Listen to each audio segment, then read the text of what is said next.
ദേവി തന്നോമനയല്ലേ, കാളിയാത്തൻ മഠത്തിലെ പൊൻപ്രഭയല്ലേ, കോളിവാകദേവി തന്നോമനയല്ലേ, കാളിയാത്തൻ മഠത്തിലെ പൊൻപ്രഭയല്ലേ, യോഗരുമായി കൈവണങ്ങും പരമ്പൊരുളല്ലേ, ലിംഗന്റെ അഹമടക്കിയ തമ്പുരാനല്ലേ, അടിയങ്ങടെ വിളിപ്പുറത്ത് വരുന്നവനല്ലേ, ശൈവ വിഷ്ണു ബ്രഹ്മദേവരെല്ലാം നീയല്ലേ, സ്വാമി ശൈവ വിഷ്ണു ബ്രഹ്മദേവരെല്ലാം നീയല്ലേ, കോളിവാകദേവി തന്നോമനയല്ലേ, കാളിയാത്തൻ മഠത്തിലെ പൊൻപ്രഭയല്ലേ.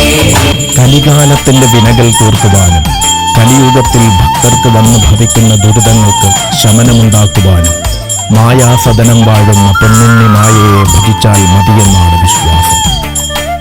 ആഭിചാരദോഷങ്ങൾ കൊണ്ടും കാലദുരിതങ്ങൾ കൊണ്ടും പിതൃദോഷങ്ങൾ കൊണ്ടുമെല്ലാം തടസ്സങ്ങൾ നേരിടുന്ന ഭക്തർക്ക് എന്നുമെന്നും അഭയമാണ് മായാസദനം വാഴുന്ന പൊന്നുണ്ണി വിഷ്ണുമായ സ്വാമി. പാലക്കാടൻ മണ്ണിലെ ആലത്തൂർ മായാസദനം വിഷ്ണുമായ കുട്ടിച്ചാത്തൻ സ്വാമി ക്ഷേത്രത്തിൽ വന്ന് പ്രാർത്ഥിച്ച് വിദ്യാമണ്ണം കർമ്മങ്ങൾ അനുഷ്ഠിച്ചവർക്ക് സങ്കടങ്ങളും ദുഃഖങ്ങളും നീങ്ങി സദ്ഗതി കൈവന്നത് അനുഭവമാണ്. സന്താനങ്ങൾ ഉണ്ടാകില്ലെന്ന് കരുതിയവർക്ക് സത്സന്താന ലബ്ധി കൈവന്നത്, ജോലിയിലും ബിസിനസ്സിലും തടസ്സം നേരിട്ടവർക്ക് അത് മാറി പുരോഗതിയുണ്ടായതും ഈ മണ്ണിലെ ഭക്തനേർ സാക്ഷ്യം.